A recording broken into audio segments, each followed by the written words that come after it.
Ticks are becoming more common in many parts of the world, and more people are finding them in places they've never expected. In fact, last year in 2025, there was a reported 500,000 people in the United States alone that were diagnosed and treated for Lyme's disease.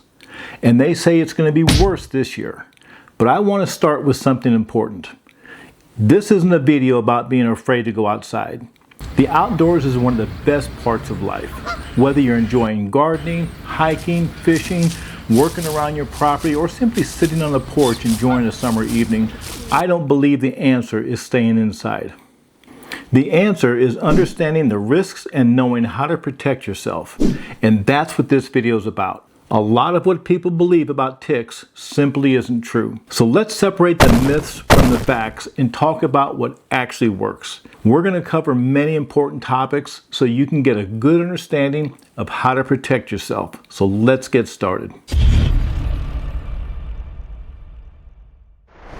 One of the biggest misconceptions is that ticks are mostly a problem for campers and hikers. The truth is that many people get ticks right in their own neighborhood, and there's a variety of reasons for the increase in ticks. But ticks don't care whether you're in a national forest or a subdivision. They're simply looking for a host to attach onto and have their next dinner. Health experts estimate that close to 750,000 Americans will be diagnosed and treated for Lyme's disease this year. But Lyme's disease isn't the only disease ticks can spread. Ticks can also carry diseases such as Rocky Mountain spotted fever. In fact, one tick in particular, the Lone Star tick, has gained a lot of attention because it can trigger something called the alphagalsyndrome syndrome. That's a condition where people develop an allergy to red meat after being bitten. I can't imagine enjoying hamburgers and steaks, pork chops, or barbecue your entire life and then suddenly have an allergic reaction after eating them. But not all ticks are dangerous or carry the diseases. The tick most commonly associated with Lyme disease is the black-legged tick, also called the deer tick. One reason Lyme disease can be difficult to prevent is that the most dangerous stage is often the nymph stage. Nymph ticks can be incredibly small. A few months ago, I found one attached to my neck. At first, I wasn't even sure it was a tick. It looked like a tiny speck of dirt. I actually had to use a magnifying glass to confirm what I was looking at. And that's exactly why these tiny nymph ticks can be such a problem, because many people never even notice them. Now, most people think of deer when they think of ticks, and deer certainly play a role. But deer aren't the only carriers. Mice, chipmunks, skunks, rabbits, raccoons, pets, and even birds can transport ticks. In fact, birds can carry ticks a long distance and introduce them in entirely new areas. Now, that doesn't mean a deer walks through your yard and every tick immediately jumps off and attacks you. Adult ticks can drop off after many days. When they're fully engorged, they'll lay eggs and they begin a whole new life cycle. And considering that a female tick can lay thousands of eggs in her 2 to 3 year lifespan, it doesn't take long for the population to explode. Now let's clear up some of the biggest myths. Myth number 1, ticks only live in the woods. Well, that's not true. Many people pick up ticks in their own backyard. Myth number 2, possums eliminate ticks. While possums may eat some ticks, the famous study that created this belief has been disproven, and the original conclusions were wrong. Now, the guinea fowl are known to eat a lot of ticks and bugs, but their noise and aggressive behavior eliminates them from being a good choice for tick removal. Myth number 3, ticks jump out of trees. Now, most experts believe ticks usually wait on tall grass, brush, shrubs, and low vegetation. Ticks get on you by questing. It's a process where they climb into tall grass and they wait with outstretched legs for a person or an animal to pass by and immediately grabbing hold. They don't jump or fly, but they crawl up from low-lying vegetation onto your shoes or your legs and keep crawling until they can find skin. However, many people find ticks on their head, neck, and shoulders after brushing against low-hanging limbs and vegetation. Now, I do know people that said that they were standing under a tree while hiking and heard something hit their hat, and when they looked, they found a tick crawling. Now, ticks do get on squirrels, and squirrels live in trees. Also, a tick can sense body heat if you're sweating, and they can sense carbon dioxide from your breathing. So it might be possible. Now, myth number 4, ticks jump or fly, and they don't. Ticks crawl. Some can crawl surprisingly fast. Unlike most ticks that sit and wait, the aggressive Lone Star ticks can actively hunt and crawl rapidly toward human or animal hosts from several yards away when they detect body odor or carbon dioxide. Now, myth number 5 is that southern states have more ticks, and that's not true. So here's a test. What are the top 5 states in the United States with the highest overall tick activity?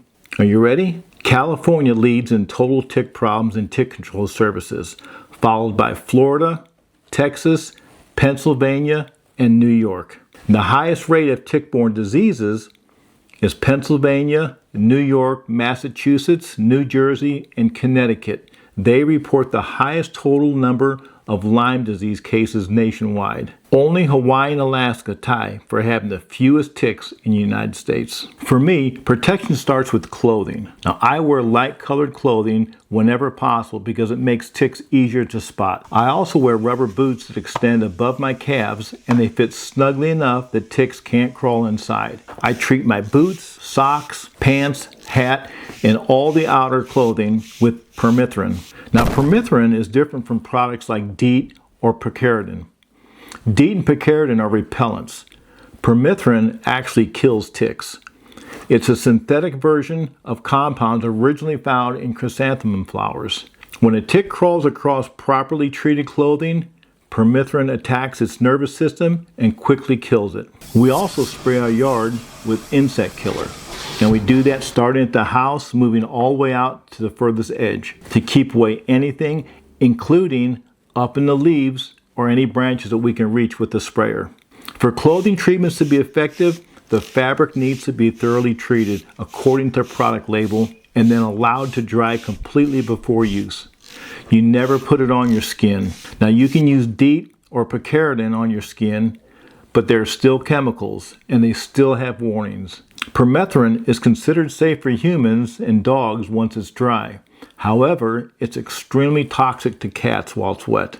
And never spray products into your eyes, nose, or mouth. And although they say it's safe, the warning label says that if it gets in your eyes, your nose, or your mouth, immediately call the Poison Control Center. Now, some people prefer a more natural approach. If that's you, there are options. Oil of lemon eucalyptus is the only plant-based active ingredient officially recognized by the CDC as an effective mosquito and tick repellent.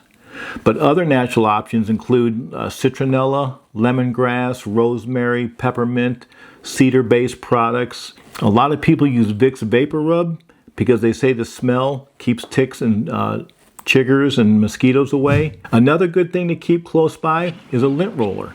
Anytime you're stopped, if you're out hiking or out in the woods, or as soon as you come out, keep one in your car and roll your arms, your legs, and anywhere you can reach with it. And any tick that's loose crawling around will be stuck right onto it and you'll be able to get it off your body. Natural products can help, but they generally require more frequent applications. So no matter which product you choose, always read and follow the label directions. Now, deet and picaridin, they can be effective repellents, but the thing is they don't kill ticks. And there is another limitation, sweat. If you're mowing or you're gardening, hiking, working outdoors in hot weather, sweat can gradually dilute and remove the repellent from your skin. So every time you wipe your face or your neck, some protection may be coming off as well.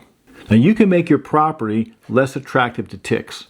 Keep the grass mowed short, remove leaf litter, trim overgrown vegetation, reduce areas where rodents can hide. And you can also use tick tubes. These are cardboard tubes filled with permethrin-treated cotton. The purpose isn't to attract ticks. The purpose is to target mice. Mice use cotton in their nests, and the permethrin helps kill ticks living on them and in the nesting area.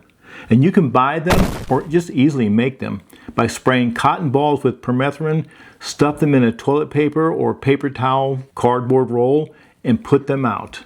And real quick, if you can't find the exact tools or products I'm using, check the bottom left of this video where it says View Products, or scan the QR code up here. And it'll take you right to my Amazon storefront, and just click the category that says As Seen in My Videos and everything will be right there. Now honestly, this may be the most important section in this entire video. Every time I come inside after spending time outdoors, I do a body check. I check my scalp, my neck, behind my ears, arms, waist, behind the knees, anywhere else a tick might hide. Because the sooner you find a tick, the lower your risks are of getting a disease. Now, if you do find a tick attached to your skin, don't panic. Use a fine-tipped tweezers or a dedicated tick removal tool like one of these. Grab the tick as close to the skin as possible and pull straight upward with steady pressure. Don't twist it off, don't burn it, don't smother it with petroleum jelly. Remove it cleanly and carefully. Then, clean the area with soap and water and put a good antibiotic like Neosporin on it. And never ever smash a tick, because if it has any type of disease in it, you're just going to spread that. And I like to take a little cup or something and put 90% alcohol in it. Put the tick inside there once it's removed from your skin, and that'll kill it right away. Now, one question people always ask is, how do I know if this tick will give me Lyme disease? The honest answer is that you can't tell just by looking at it. However, the risk depends on several factors. 1, what type of tick it was. 2, how long was it attached? Was it swollen and engorged? If it was, it's been on your skin for a long time. Because in general, Lyme disease transmission becomes much more likely when an infected deer tick has been attached from 36 to 48 hours or longer. Now, after a tick bite, keep an eye on your health for several weeks. The area is probably going to be itchy, but watch for fever, chills, headaches, fatigue, muscle aches, joint pain, swollen lymph nodes, an expanding rash. Many people have heard about the classic bullseye rash, but not everyone gets one. And not every Lyme disease rash looks like a perfect target. If symptoms develop, contact your health provider immediately. Now, ticks are absolutely something we should take seriously, but they shouldn't keep us from enjoying the outdoors. The goal isn't fear, the goal is awareness. When you understand how ticks behave, where they live, how they spread, and how to protect yourself, you can dramatically reduce your risk. I'm still going to work outside. I'm still going to enjoy the outdoors. If you're a sportsman, keep going. I'm just going to do it a little bit smarter, and I hope you will too. If this video helped you out, give it a thumbs up and subscribe if you haven't already, and share it with someone that you think can be helped with this information. And remember to leave a comment below and share with others any tips that you might have or things that you've tried that have worked. And this is what this channel is all about, to help you with everyday home repair, saving you money, and staying safe at it. If you have any other repairs or improvements that you need help with, just leave a comment below, and I'll try to answer any questions you have, or I'll make a video about it. Well, thanks for watching. You take care, and God bless.